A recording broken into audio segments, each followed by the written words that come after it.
Welcome to the Missions Podcast, the show that explores your hard questions on missions, theology, and practice to help goers think and thinkers go. I'm Alex Kocman, Director of Advancement and Communication with ABWE, joined in the flesh, in person, live from the campus of Cedarville University. Well, not live for us. We're here live. This is happening right now in our world. Yeah, feels very live. Yeah. With Scott Dunford, who needs no introduction, let's be honest. And with someone else who also needs no introduction, but since we're not always doing video, people might not recognize your face. We've got Matt Bennett here, who, what is your official title?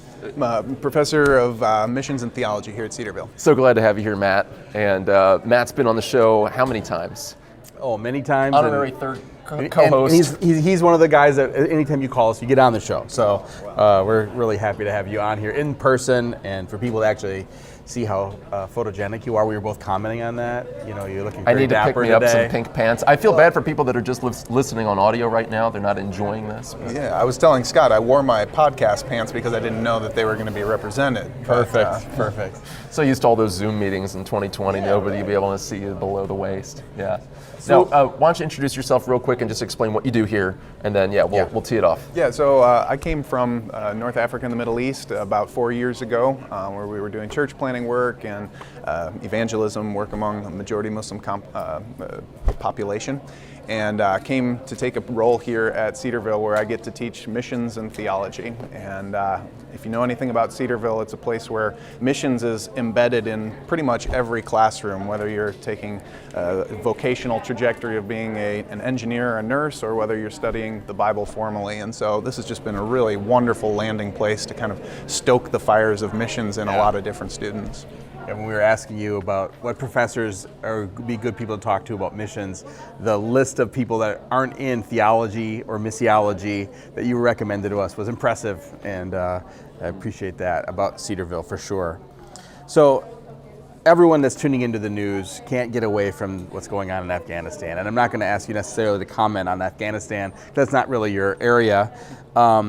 But something that's on my mind and my heart as I'm thinking about Afghanistan is I've got a really good friend that she just got back from the Hazara people group area of Afghanistan, and at the time she wasn't worried and they didn't seem to be worried. They were probably the most security that people group had ever had in the last few hundred years of Afghanistan's rule, because they're a minority people group. They're a Shiite people group that have always kind of been subjugated and by the majority population, and it kind of highlights one of the tensions within Islam that I think is confusing a lot of times to Christians, is this tension between different rival groups. So here we have the Sunnis and Shiites. The Taliban are Sunnis, the Hazara people are Shiites, and why you would see this conflict. So what we want to ask you today, because you're kind of our resident Muslim expert, and certainly you understand. You've lived there, but also understand the Quran very well and have studied this a lot. What can you help us understand? What are some of these tensions that are there? Why is there even within Islam sometimes like this strife? Yeah. I think a lot of times it's easy for us, especially from a distance, to look at the distinct sects and kind of identify them as being at odds with one another, and so we kind of attribute any of these tensions to Shia versus Sunni. I think more than looking at the sects, though, I think the thing that's driving some of the tension is those radical groups that are popping out of Islam, coming out of both sects, predominantly out of Sunni traditions, sort of the Wahhabist direction, and those who have taken more of a literal and even militant form of Islam. I think it's really, as those sects develop a more distinct and radical understanding of themselves, they begin to further splinter from within the communities that they're coming out of. And so whether it's Shia or Sunni, there's a sense of we're doing it right and everybody else is doing it wrong. Almost like something you might read in the scriptures about Pharisees and Sadducees and groups of people who have defined themselves by their own abilities to interpret and apply their holy texts. And so then as they further define themselves in those ways, they then also become more antagonistic to groups that are unlike them. So I think that's what you're seeing with the Taliban, is this group that's setting themselves apart and saying we are the right arbiters of what is good Islam, and we're the ones who get to determine it, and now we're in power, so we have the authority and the capacity to do that. Scott and I were talking about this on the car ride over, so we'll throw this at you, see if you agree. I heard somebody say the other day that the sects within Islam, it's a bit like the medieval church minus the papacy. So there's traditions, there's entrenched, they're not all organized, but there's schools of thought, right? Because there's a difference between a school of thought and a movement. You know, one might have a leader, one might not, but there's all these different sects. But what you don't have is, you know, a magisterium to bring that continuity. I mean, is that a good analogy? Or? Yeah, I think you could say that maybe some of these movements, like a Wahhabist movement, will spawn sects that have a sort of a personality at the center of it, so that they de facto become the leaders. But you're right, there's not necessarily a papal succession that can be followed. So it's sort of a popular movement that will turn into a sect that will be surrounding a particular personality. Is it about religion? Is it about power? Is it about both? Culture? Yes. Another one? I think both. I think all three. Yeah, I think more often than not, the driving factors in some of these radical groups are a sense of wanting to develop an identity for themselves and then give it a veneer of religious endorsement. And so there's power bound up in it, there's control bound up in it, and there's a sense of being on the right side of history, the right side of God versus humanity. Now, the one thing that I think is actually, I hesitate to say an advantage, but as we hear the prayer requests coming from our brothers and sisters in places like Afghanistan, you're hearing them ask for the Lord to, by His mercy, stay some of the extent of the violence. And that's definitely a prayer request that they're regularly asking for.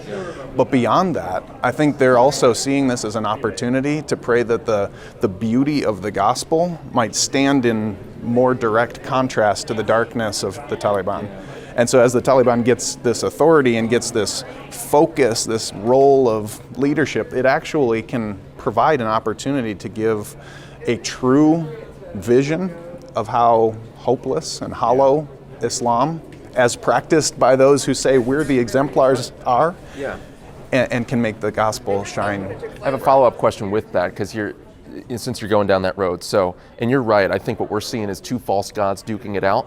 And they're both false, but one is stronger than the other. So secularism and this idea of nation building, with, the fruits of Christendom without the gospel, right? We're going to just drop democracy in the Middle East and see how it does. Well, you don't have centuries, millennia of the influence of the gospel, whether or not you have true conversion or not. But you don't even have any of that, yeast leavening the lump there. But you're seeing the false god of secularism bow to the false god of Islam. But the reason we talked about some of the tribes and the sects earlier is because I'm wondering, and Scott, I'm even curious for you being in the Bay Area and being surrounded by so many Afghans. For our listeners who might not be aware, Fremont, California leads the nation in the largest number of Afghans in the country. Are people watching this, Muslims in the U.S., others, who are expats from countries like Afghanistan, are they watching this play out, and are they likely to become disillusioned with Islam? Or are they just disillusioned with that sect, not disillusioned with Islam, just saying but they don't really understand the Quran? So is it an open door for the gospel, or not as much as maybe we'd hope? And I don't know. Maybe it depends. Scott, I'd be interested on your thoughts, particularly as it pertains to that subgroup in the U.S. Yeah.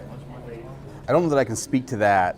A lot of times in Fremont, because I'm walking distance from Little Kabul. They call that street Little Kabul, but the Afghans have been in Fremont for so long that they're really just very integrated, and Fremont's such a diverse place that you don't just walk down the street and go, they're from India, they're from Afghanistan, they're from, it's hard to tell where people are coming from. Especially the Afghan community is so established now that,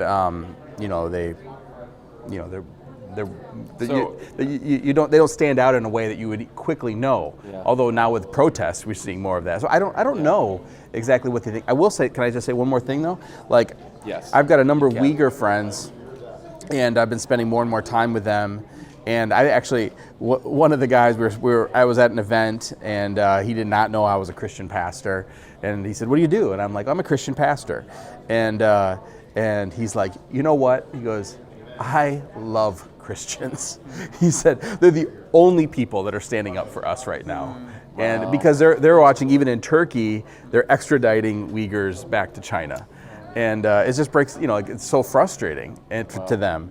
And he's like, with the Southern Baptists actually had a resolution condemning the genocide of the Uyghurs, and all of them know about it and are super excited. And they know about the SBC resolution. Oh yeah, they follow all that stuff. So they were thrilled. Like the largest Protestant denomination in America condemned it. So those kind of things do definitely open up a door for the gospel.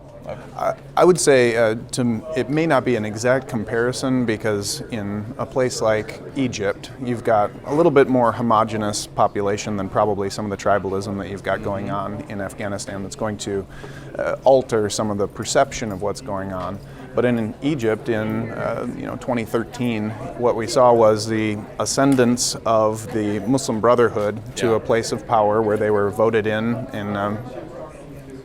free and fair election, and they were put in power through a president who was an affiliate. And for a year, this president was running the country and displaying what was supposed to be exemplary Islam, and all of the community was watching him just kind of continually tank the country farther and farther down, giving money that should have gone to the people of Egypt to support Palestine and Hamas, particularly there. And they were continually getting more and more disenchanted, not only with his leadership, but they said, this is supposed to be an exemplar of Islam. This is a man who is studied and learned. And even if he comes from maybe a different madhab than I come from, a different school of thought, there's still a sense in which he's representative of the best of the best. And my goodness, you go to Egypt today, and particularly the younger generations are very willing to have conversations where they're asking questions about who God is and who Muhammad is and what the Quran has to offer to their expression of Islam today in ways that they wouldn't have dared to voice those questions in the past. And I think there is a sense in which when you see the exemplars exhibit the hopelessness of the best of the best, it does provide an environment where people start to become disenchanted and start to be open to asking questions that otherwise they wouldn't dare to. So I have another question kind of related to that. Really on the flip side, I'm so tempted to say I'm curious, You killed the cat. You did kill it. You killed it. What? Being in the Middle East, maybe you can project a little bit toward even Afghanistan. But like, how much does U.S. military or political actions of Western states, even though we would look and say like, so much of it isn't Christian, and even Christians would condemn a lot of the actions that have been taken and are really distressed by it. How much of that do you think is projected by those peoples as a reflection of Christianity, not just a state actor? Yeah, that's a good question. I'd say there's a couple different realities going on there. There's the perception of America as a nation versus Americans as people. At least the places that I've been, people have been very adept at dividing those two. And so welcoming and loving towards Americans who they love, while also saying the international policies and presence of America as a government is something that we're not real thrilled about. Likewise, I think you can make the same comparison to people who would look at an American and assume, well, you're the product of a Christian nation, therefore you must be a Christian. There's a little bit more conflation there, but again, we found that actually being an opportune mistake that our friends were making, because it allowed us to say, when you ask me if I'm a Christian, or you assume I'm a Christian, what comes to mind? Because if I'm going to talk to you about what is most central to my identity as a Christian, it's probably going to be quite distinct from the exemplars that you're looking at on American media as, well, those people must be Christians. Like Britney Spears, not the model Christian that we want to put on display, and yet that's oftentimes the expectation of what Christians do. So it actually gives you an opportunity to say, well, I live differently than what you see on the movies, because the Christianity that I'm embodying is something that is drawn out of the gospel. Can I share that with you? So let's turn it. You've got students, I'm sure, that are interested in ministering to Muslims, potentially going to the Middle East. Maybe you're having conversations with them as Afghanistan is back in the news, 20th anniversary of 9/11, all those sorts of things. But actually, my college, well, not roommate, dorm mate, I had a good friend in college whose life goal was to go to Afghanistan as a missionary, be a Bible translator. He's not doing that. He's working with Afghans in the U.S. right now, actually. But I'm imagining what that would have been like if he had ended up there right now at this point in time. How would you encourage a student, a college student or a seminary student who maybe had been thinking or is still thinking like, it'd be great to go there, and do something someday? What encouragements, hopes, exhortations would you be sharing with them? I mean, if somebody was saying, I have a burning passion to go to Afghanistan and I'm inclined to look at the situation there as a closed door to that, I'd say, hold up. First off, you're not getting on a plane tomorrow. There's time in between. But guess who might be getting on a plane and coming to you? A bunch of Afghani refugees. Yeah. Mm-hmm. So, I mean, there's already a number of cities that are, postured to be refugee recipients, and ministries that have been intentionally reaching out to say, hey, if you're interested, please come help us because we're about to receive an influx. I'd say, man, find one of those opportunities. Get plugged in here and now, and who knows what opportunities the Lord's going to open up when it is time for you to be the one getting on the plane. So I think so much that we miss in missions is the fact of like, oh, that place is closed, I can't go there, so I'm not going to think about that, as opposed to realizing like we should probably be preparing and getting ready for those moments when like a window opens. Like I noticed a bunch of the Afghanis that are going to be coming, that were just airlifted out, are going to be in Fort McCoy, Wisconsin, which is where I'm from. And I've got, all of my extended family lives there. I mean, both sets of grandparents, aunts and uncles, cousins, many of them are believers, and saying, get ready. Like, you need to be studying up on this stuff. You need to be thinking about how to share the gospel with Muslims, to be really thinking through, like even the theology of how we welcome foreigners and strangers into our communities, because God just put this missions opportunity in the doorstep of like a remote, middle of nowhere part of Wisconsin that rarely sees, that kind of opportunity. And what's the church they're going to do with it? I don't know. I hope that I think my family will have an open heart and step up, and I'm praying that God uses them in that way. But it's really interesting for sure. And I think the second follow-up to that would be, while there is opportunity for people to come here, don't, as Scott was saying, don't assume, because it's closed right now, that means God's saying don't go. Yeah. There really could be opportunities that would come actually by connecting with Afghani refugees here that could say, hey, this is actually the guy who's going to be the one to vouch for me, to open the door for me to go when I'm supposed to. And so if the Lord isn't allowing you to go right now, figure out what is he sending you into, and then have that open-handedness to say, Lord, what are you going to use this for in terms of determining the next step? It is interesting. You hear these stories of the church in countries like China praying for us, right? We pray for them. They say, no, we're praying for you. We're fine. We're being blessed under persecution. You guys are the ones that are asleep and apathetic. I was having a conversation with some family members the other day and talking about what's happening in Afghanistan, contrasting that with some turmoil that some of my family members are seeing in their church. And what's crazy is, the blood of the martyrs is the seed of the church. Persecution will inevitably, there's always bearing the cross, but there's a crown on the other side of that, right? Ultimately, what the Taliban is doing will not stomp out the gospel in Afghanistan. It can't. It's incapable of doing that.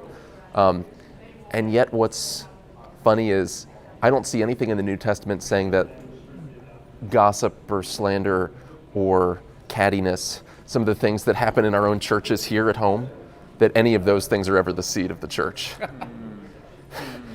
Isn't that crazy?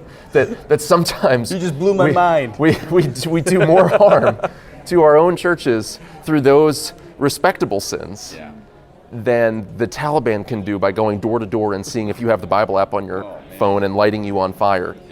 And so I think as much as people want to throw themselves at the Middle East and pour themselves out for the sake of believers around the world, and we must do that, right? We should remember those who are suffering as if we're suffering with them, feeling that in our own bodies, like Hebrews says.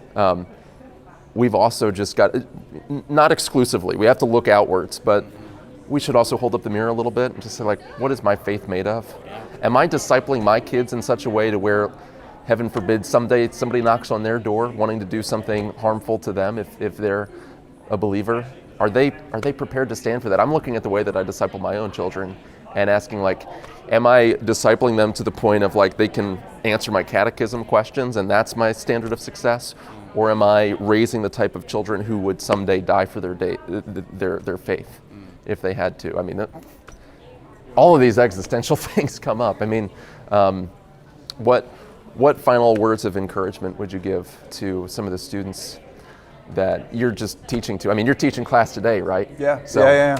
I mean, I love to tell my students that whatever vocation you're pursuing, God can use it in any location. And so don't determine where He's going to plug you in on the basis of what you're studying or where you're not going to go because of what you're studying, but give Him your open-handed yes to whatever He would ask of you, and say, Lord, these are the equippings, the giftings, the passions that I have, and I want to use them in service of pouring myself out for that gospel. And I hope that as they walk through the various classrooms they're in the Bible department and all other departments, that what they walk away with is a right valuing of the gospel above all else that will clarify how they pursue their vocational callings in order to lift its value high before the nations. And one last thing, what most excites you missions-wise that you see at Cedarville here? Oh man, I mean, another record class of students coming in who are going to get infused over the next 1,000 days with a vision for saying, your life is not your own. The gospel that has won you is something that you are to hold out to those around you in order to make the name of the Lord great. And so every student who passes through here is the answer to that question in a lot of ways. Matt, thank you. Grateful for you, brother. And thank you today for watching and for listening. To get more content, you can go to missionspodcast.com. If this show's been a blessing to you, you can also go to missionspodcast.com/support. And that helps us offset some of the cost of bringing you this content. But if it's been a blessing to you, share it with a friend. Remember to rate, review, and subscribe. That'll help us get this content to more who need to see it. And until next week, thank you for watching.